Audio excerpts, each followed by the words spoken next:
Hello friends, स्वागत है आपका अपने परिवार सिलेक्शनपुर में। यह जो video UP police constable previous year का पेपर की जो हम लोग सीरीज चला रहे हैं, यह आप लोगों के लिए काफ़ी महत्वपूर्ण है। आप लोग इसे देखते रहिए और एनालिसिस करते रहिए कि प्रीवियस ईयर पेपर में जो क्वेश्चन पूछे जा रहे हैं वह किस टाइप के क्वेश्चन हैं और उन्हीं को जरिया बनाकर आप लोग अपनी तैयारी को पूरा कर सकते हैं। इसीलिए प्रीवियस ईयर जो पेपर सीरीज चल रही है, आप लोग इसे एक बार ज़रूर देखें। तो चलिए स्टार्ट करते हैं। यह और यूपी पुलिस की जो वैकेंसी है, यह आप लोगों के लिए एक बहुत ही अच्छी अपॉर्चुनिटी है। तो चलिए स्टार्ट करते हैं और हम लोग देखते हैं अपने प्रीवियस ईयर क्वेश्चन को। ठीक है, तो यह जो यूपी पुलिस कांस्टेबल में जितने भी प्रीवियस ईयर क्वेश्चन हैं, हम लोग इस पे करा रहे हैं। तो आप लोग इसको देखिए, एनालिसिस करिए और उसी हिसाब से आप लोग अपनी तैयारी को आगे बढ़ाइए। तो इसमें पहला क्वेश्चन है कि शक्ति की भौतिक मात्रा का विमीय सूत्र है। शक्ति जिसे इंग्लिश में पावर कहा जाता है, और विमीय मतलब डायमेंशन फार्मूला। अगर आप लोग इंग्लिश मीडियम से पढ़े होंगे तो इसे डायमेंशन फार्मूला कहा जाता है। ठीक है, तो इसका जो फार्मूला क्या है, M1L2T-2 या M1L2T-3, M1L3 या T-2, M1L3 या T-3। तो ठीक है, इसका जो करेक्ट आंसर है वह है M1L2T-3। दोस्तों, यह याद भी किया जाता है और यह निकाला भी जाता है। तो आप लोग क्या करिएगा, इसे याद कर लीजिएगा, क्योंकि निकालने बैठेंगे तो समय जाएगा। निकालना चाहते हैं तो मैं यहाँ पर आप लोगों के लिए करके लाया हूँ कैसे इसे निकाला जाता है। शक्ति इसे कार्य करने की दर के रूप में परिभाषित किया जाता है। पावर इक्वल टू होता है वर्क अपॉन टाइम, यानी पावर को शक्ति कहते हैं और W को कहते हैं कि किया गया कार्य और T को कहते हैं समय। अब जैसे कि वर्क सबसे पहले हम लोग वर्क का फार्मूला देखेंगे। वर्क इक्वल टू कहता है बल इंटू दूरी, फोर्स इंटू डिस्टेंस होता है। ठीक है, तो अब हम निकालेंगे बल का द्रव्यमान, बल का डायमेंशन फार्मूला निकालेंगे। या विमीय सूत्र, बल इक्वल टू होता है द्रव्यमान गुणे त्वरण। बल का विमीय सूत्र होता है M×L T-2। ये होता है बल का विमीय सूत्र।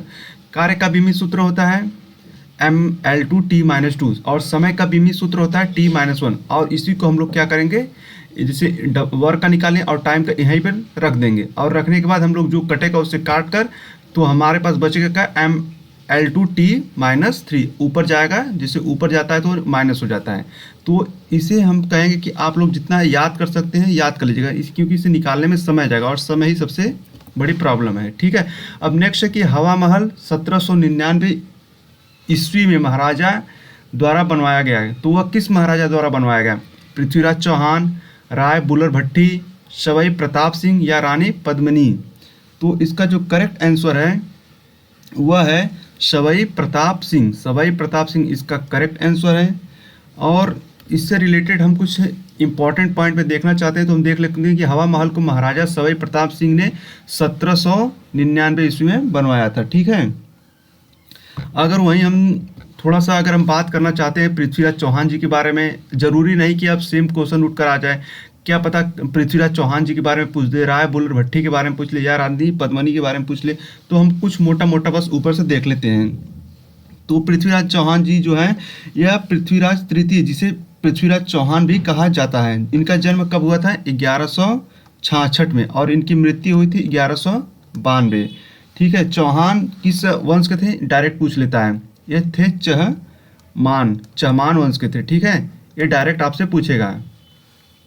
वंश के एक राजपूत योद्धा राजा थे। ठीक है, और 1192 में त्रावणी या तराइन के दूसरे युद्ध में मुस्लिम नेता मोहम्मद गौरी, एक काफ़ी फेमस युद्ध हुआ था इनके बीच में, कि हाथों पृथ्वीराज चौहान की हार हुई, और हार के में मध्य इतिहास में एक नव परिवर्तन भी शुरू हुआ। ठीक है, ये तराइन का युद्ध आप लोग जान लीजिए कब हुआ था, 1192 में। यहीं पर पृथ्वीराज चौहान जो है मोहम्मद गौरी से हार गए थे। ठीक है, अब हम देख लेते हैं रानी पद्मिनी के बारे में। रानी पद्मावती, जिसे पद्मावती के नाम से भी जाना जाता है, मेवाड़ साम्राज्य की 13वीं-14वीं शताब्दी की एक प्रसिद्ध रानी थी। ठीक है, अब नेक्स्ट देखते हैं अपना क्वेश्चन।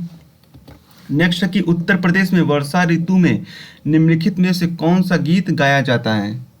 तो क्या वह बिरहा गाया जाता है, रसिया गाया जाता है, चैती या कजरी।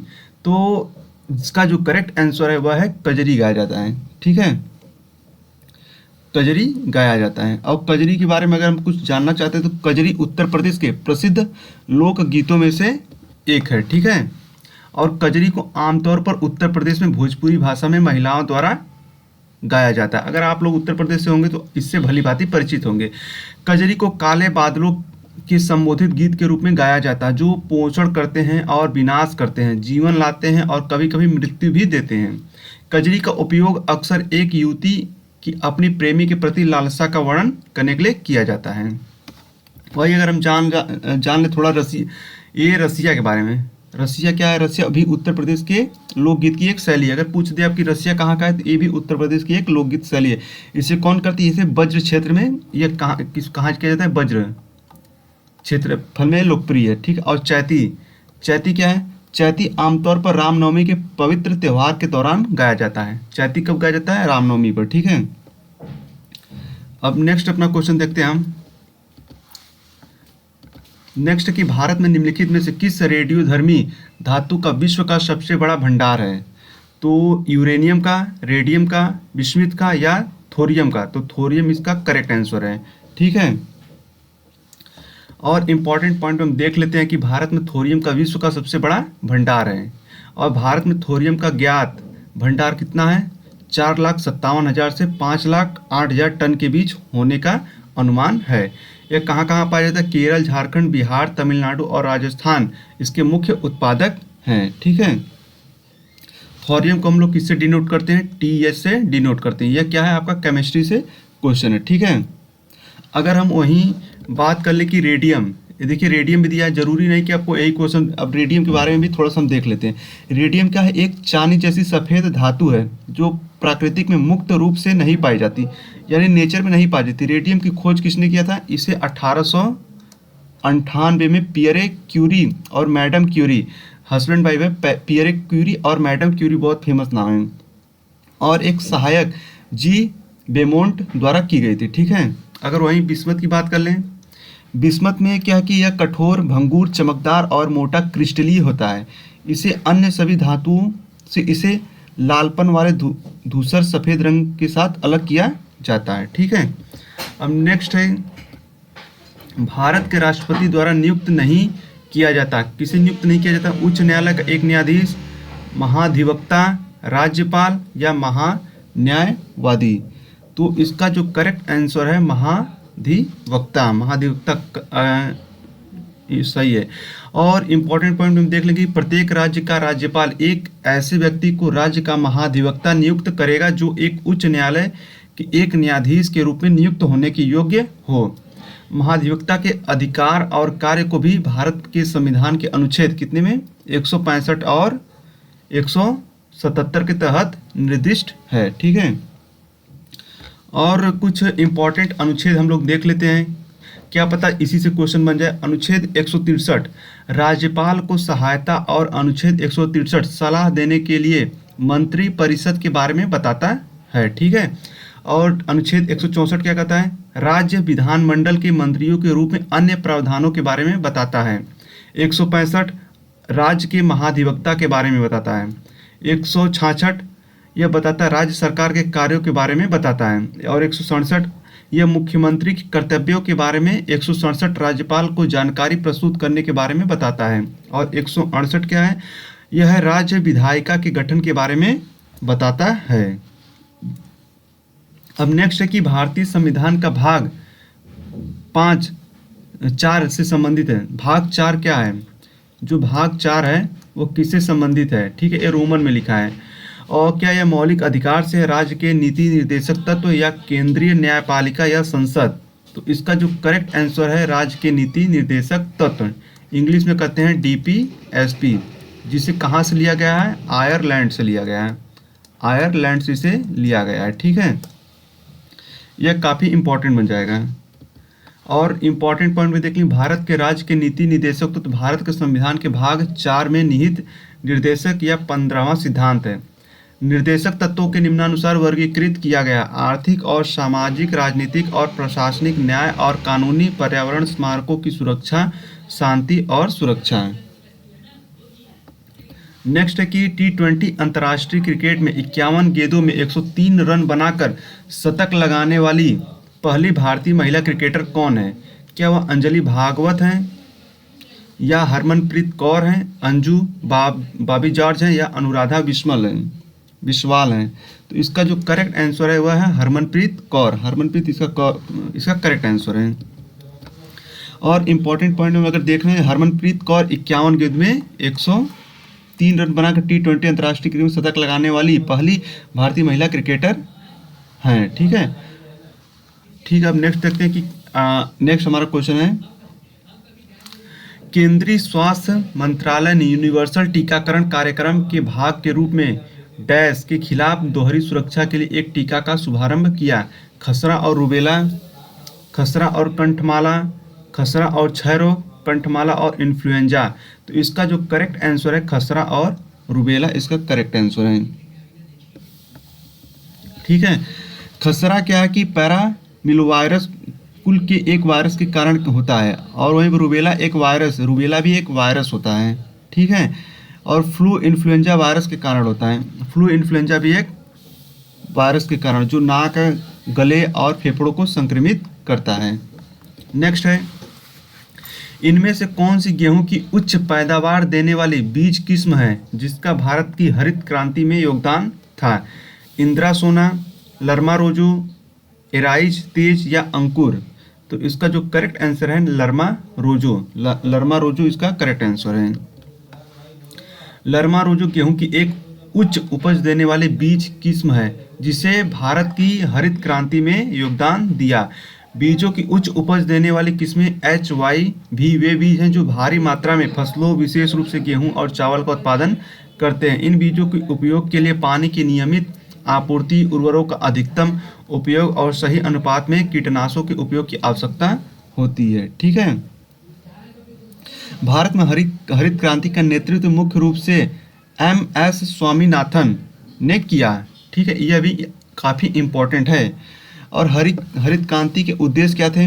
लघु अवधि, लंबी अवधि और रोजगार में, जैसे कि लघु अवधि दूसरी पंचवर्षीय योजना के दौरान भारत में भूख संकट को दूर करने के लिए यह क्रांति शुरू की गई थी। और लंबी अवधि दीर्घकालिक उद्देश्यों में ग्रामीण विकास, औद्योगिक विकास पर आधारित समग्र कृषि अनुकरणीकरण शामिल है, बुनियादी ढांचा और कच्चा माल आदि।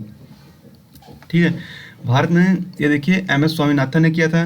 वहीं पर अगर लंबी अवधि में देखेंगे, दीर्घकालिक उद्देश्यों में ग्रामीण विकास, औद्योगिक और रोजगार में कृषि और औद्योगिक दोनों श्रमिकों को रोजगार प्रदान करना है। ठीक है, नेक्स्ट की पुस्तक हिंद स्वराज, आप लोगों को बुक से भी ये क्वेश्चन जरूर मिलेगा। ऐसे क्या कि इसमें chemistry, physics, biology, book, author, cricket, खेल जगत, इन सबसे सब टॉपिक को आप लोग को पढ़ के जाना है। सब टॉपिक से आपको क्वेश्चन जरूर मिलेंगे। ठीक है, अब नेक्स्ट देखते हैं, पुस्तक हिंद स्वराज किसने लिखी है? तो इसका जो करेक्ट आंसर है मोहनदास करमचंद गांधी, गोपाल कृष्ण गोखले, बाल गंगाधर तिलक या मौलाना आज़ाद? तो इसका जो करेक्ट आंसर है वह है मोहनदास करमचंद गांधी जी ने लिखी है। यह पुस्तक मुख्य रूप से आज़ादी यह गुजराती भाषा में लिखी गई है जो महात्मा गांधी की मूल भाषा थी। इसे गांधी जी द्वारा लंदन से दक्षिण अफ्रीका की यात्रा के चरण में लिखा गया था। और हिंद स्वराज को मोहनदास करमचंद गांधी जी ने 1909 में स्वराज और आधुनिक सभ्यता पर अपने विचार व्यक्त करते हुए लिखा था। नेक्स्ट है कि महाराजा सवाई जय सिंह सेकंड ने डैश में एक खगोलीय वेधशाला स्थापित की। कहाँ पे? उज्जैन में, शिमला, भरतपुर या जोधपुर? तो कहाँ किया था? इन्होंने किया था उज्जैन में किया था। ठीक है, इंपॉर्टेंट पॉइंट हम देख लेंगे। महाराजा सवाई जय सिंह ने उज्जैन में एक खगोलीय वेधशाला स्थापित की। वेधशाला का नाम जंतर मंतर है, काफ़ी फेमस है। महाराजा जय सिंह सेकेंड 18वीं सदी की शुरुआत में अंबर राज्य के राजपूत शासक थे। वह गणित, वास्तुकला और खगोल विज्ञान के बेहद शौकीन थे। उन्होंने उच्च भारत में 5 खगोलीय इकाइयों का निर्माण किया और उनका नाम जंतर मंतर रखा। ठीक है, उन्होंने नई दिल्ली, उज्जैन, जयपुर, मथुरा और वाराणसी में 5 जंतर मंतर बनवाए। महाराजा सवाई सिंह सेकेंड ने जयपुर शहर की स्थापना भी की। ठीक है, एक काफ़ी इंपॉर्टेंट है, पूछ सकता है। महाराजा सवाई सिंह की राजधानी जयपुर है। उनका जन्म कछवाहों की राजधानी अंबर में हुआ था। ठीक है, उन्होंने मुगल सम्राट औरंगजेब द्वारा सवाई की उपाधि भी दी गई थी। मुगल बादशाह मोहम्मद शाह ने उन्हें सरमद ए राजा ए हिंद की उपाधि दी। तो सरमद ए राजा ए हिंद की उपाधि किसे दी गई थी? ये दी गई थी महाराजा सवाई सिंह को। ठीक है। उत्तराखंड किस वर्ष अस्तित्व में आया? क्या 2000 में, 1991 में, 2016 में या 2011 में? तो इसका जो करेक्ट आंसर है 2000। इससे आपको समझ में आ रहा है कि आपको जितने हैं यूपी से रिलेटेड यानी यूपी के बॉर्डर से जितने क्वेश्चन आप लोगों को इंपॉर्टेंट लगेंगे उसको आप लोग जरूर पढ़िएगा। इंपॉर्टेंट पॉइंट में हम देख लेंगे कि उत्तराखंड को भारत के 27वें राज्य के रूप में बनाया गया था जब इसे उत्तरी उत्तर प्रदेश से अलग किया गया था। यह हिमालय पर्वत श्रृंखला की तलहटी में स्थित है जो काफ़ी हद तक एक पहाड़ी राज्य है। उत्तराखंड की अंतर्राष्ट्रीय सीमाएं उत्तर में चीन से और पूर्व में नेपाल के साथ लगती हैं। इसके उत्तर पूर्व में हिमाचल प्रदेश और जबकि दक्षिण में क्या है? उत्तर प्रदेश है। ठीक है। 4 धाम जैसे बद्रीनाथ, केदारनाथ, गंगोत्री और यमुनोत्री के 4 सबसे पवित्र और पूजनीय हिंदू मंदिर शक्तिशाली पहाड़ों में स्थित हैं। उत्तराखंड की राजधानी गैरसैंण ग्रीष्मकालीन है और देहरादून यह शीतकालीन है। ठीक है। यह भी आपको जरूरी जानना है। नेक्स्ट कि भारत में राष्ट्रीय हिंदी दिवस कब मनाया जाता है? 14 सितंबर, 14 नवंबर, 14 दिसंबर या 14 जून? तो इसका जो करेक्ट आंसर है 14 सितंबर इसका करेक्ट आंसर है। हिंदी दिवस भारत में प्रतिवर्ष 14 सितंबर को मनाया जाता है। 14 सितंबर को, क्योंकि 14 सितंबर 1949 को हिंदी को भारत की एक आधिकारिक भाषा में से एक घोषित किया गया था। हिंदी को आधिकारिक भाषाओं में से एक घोषित करने वाला प्रस्ताव कब आया था? 1950 में भारत के संविधान के तहत अपनाया गया था। नेक्स्ट कि कौन से रोमांटिक काव्य लेखक को मदनस्तक नामक अपने काम के लिए जाना जाता है? रहीम, मलिक मोहम्मद जायसी, जिया उद दीन बरनी या सुल्तान फिरोज तुगलक? तो इसका जो करेक्ट आंसर है रहीम। वह एक मध्यकालीन कवि, सेनापति, प्रशासक, शरणार्थी, परोपकारी और विद्वान थे। और मदनास्तक रहीम का जाना माना काम था।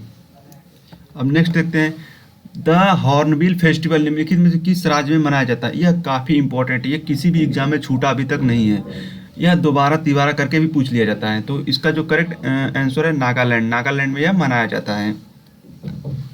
इसे त्योहारों का त्योहार के रूप में जाना जाता है। ऐसे भी डायरेक्ट पूछ लेगा कि किसे त्योहारों का त्योहार कहा जाता है और ऑप्शन में हॉर्नबिल मिल जाएगा आपको, तो आपको हॉर्नबिल पे टिक मारना है।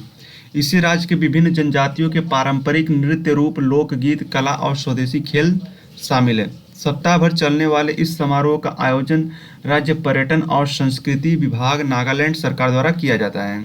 यह हर साल दिसंबर के पहले सप्ताह में मनाया जाता है और अभी दिसंबर खत्म हुआ है। हॉर्नबिल फेस्टिवल की शुरुआत जो है नागालैंड सरकार ने 2000 में विभिन्न जनजातियों के बीच राज्य की सांस्कृतिक और सांस्कृतिक सद्भाव को प्रदर्शित करने और बढ़ावा देने के लिए की थी। नागालैंड को त्योहारों की भूमि के रूप में जाना जाता है। नागालैंड की राजधानी कोहिमा है और यह राजधानी दीमापुर में है। ठीक है। माघ मेला डैश के दिन शुरुआत होता है? यह कब शुरुआत होता है? तो क्या मकर संक्रांति, बसंत पंचमी, महाशिवरात्रि या अक्षय तृतीया? तो इसका जो करेक्ट आंसर है मकर संक्रांति। मकर संक्रांति इसका करेक्ट है। प्रत्येक वर्ष जनवरी में मकर संक्रांति के दिन माघ मेला लगता है। यह हिंदू धार्मिक कैलेंडर के अनुसार पहला महत्वपूर्ण स्नान दिवस है। यह शुभ तिथियों पर संगम पथ पर पवित्र डुबकी लगाने वाले तीर्थयात्रियों की भीड़ के लिए साथ शुरू होता है। यह हिंदुओं के लिए बड़े वार्षिक धार्मिक अवसरों में से एक है। हिंदू पौराणिक कथाओं ने माघ मेलों की उत्पत्ति को ब्रह्मांड की शुरुआत माना है। यह एक महत्वपूर्ण अवसर उत्तर प्रदेश के इलाहाबाद के पास प्रयाग में त्रिवेणी संगम, 3 महान नदियों जैसे गंगा, यमुना और सरस्वती के संगम के तट पर प्रत्येक वर्ष माघ मेला आयोजित किया जाता है। तो यह कब लगता है? जनवरी में मकर संक्रांति के दिन। और उत्तर प्रदेश के मुख्यमंत्री योगी आदित्यनाथ, राजधानी लखनऊ और राज्यपाल आनंदीबेन पटेल। नेक्स्ट है कि जीएसटी में निम्नलिखित में से कौन सा कर राज्य कर सम्मिलित किया गया था? चुंगी, संपत्ति कर, आयकर या मुद्रांक शुल्क? तो इसका जो करेक्ट आंसर है चुंगी। चुंगी इसका करेक्ट आंसर। यह एक वस्तु और सेवा कर एक तरह का अप्रत्यक्ष कर सुधार है जो कर के बोझ को कम करेगा। कर संग्रह और कराधान में होने वाले उतार चढ़ाव को सहजता प्रदान करेगा। इटली में रोमन काल में यह कर पहली बार लागू किया गया था। कहाँ? रोमन में, जब इसे वैंकिटंगल या पोटोरियम शीर्षक प्राप्त था। संपत्ति कर क्या होता है? यह एक इकाई की संपत्ति की शेयर पूंजी पर कर है। इसमें नकदी, बैंक जमा, अचल संपत्ति, बीमा और पेंशन योजनाओं में संपत्ति, असिंचित व्यवसायों में स्वामित्व, वित्तीय प्रतिभूतियों और व्यक्तिगत ट्रस्टों सहित व्यक्तिगत संपत्ति का कुल मूल्य शामिल है। आय कर क्या होता है? यह व्यक्तियों या संस्थाओं द्वारा उनके द्वारा अर्जित आय या मुनाफे के संबंध में लगाया गया कर है। इसकी गणना कर योग या आय से कर की दर के गुणनफल के रूप में की जाती है। मुद्रांक शुल्क क्या है? यह एक ऐसा कर है जो एकल संपत्ति या दस्तावेजों की खरीद पर लगाया जाता है। नेक्स्ट कि मदन मोहन मालवीय प्रौद्योगिकी विश्वविद्यालय कहाँ स्थित है?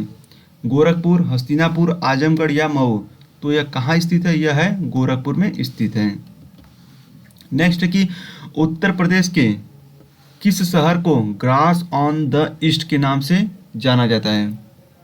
ग्रास ऑन द ईस्ट के नाम से जाना जाता है। गोरखपुर, मुरादाबाद, बनारस या कन्नौज को? तो इसका जो करेक्ट आंसर है वह है कन्नौज। पूर्व की घास कन्नौज शहर को दिया गया यह उपनाम है। ठीक है। कन्नौज को ऋषभ दीक्षित का साम्राज्य और भारत की इत्र राजधानी के नाम से भी जाना जाता है। इसकी 2000 से अधिक परफ्यूम डिस्टिलरी और यह अपने पारंपरिक कन्नौज परफ्यूम, तंबाकू आदि के लिए प्रसिद्ध है। उत्तर प्रदेश में ताप विद्युत संयंत्र NTPC Dadri, Rihand thermal power station, Singrauli super thermal power station, Feroze Gandhi Unchahar thermal power station भी हैं। उत्तर प्रदेश के प्रसिद्ध स्मारक या ऐतिहासिक स्थल में जैसे ताजमहल, बुलंद दरवाजा, पंचमहल, बनारस घाट, आगरा का किला आदि हैं। प्रसिद्ध स्टेडियम जैसे ग्रीन पार्क स्टेडियम कानपुर में है। भारत रत्न श्री अटल बिहारी वाजपेयी इकाना स्टेडियम कहाँ है? लखनऊ में है। और उत्तर प्रदेश के राष्ट्रीय उद्यान एक है, बहुत ही फेमस है, दुधवा राष्ट्रीय उद्यान। ये आप लोगों को काफ़ी जानना जरूरी है। नेक्स्ट है कि डैश निजी और संवेदनशील जानकारी जैसे क्रेडिट कार्ड नंबर, व्यक्तिगत पहचान और खाता उपयोगकर्ता नाम और पासवर्ड प्राप्त करने का धोखाधड़ी अधिनियम है। मैलवेयर या ट्रोजन, हैकिंग या फिशिंग? तो इसका जो करेक्ट आंसर है वह है फिशिंग। फिशिंग इसका करेक्ट आंसर है। और फिशिंग के बारे में, फिशिंग होता है, मैलवेयर होता है, ट्रोजन होता है और हैकिंग होता है। हैकिंग का जैसे कहा क्या, हैकिंग का उद्देश्य डिजिटलीकरण उपकरणों को हैक करना है, जैसे कंप्यूटर, स्मार्टफोन, टैबलेट और यहाँ तक कि संपूर्ण नेटवर्क को। ठीक है। ठीक है दोस्तों, अगर आपको वीडियो पसंद आई हो तो चैनल को जरूर सब्सक्राइब करें, लाइक करें, शेयर करें। अब मिलते हैं नेक्स्ट वीडियो में।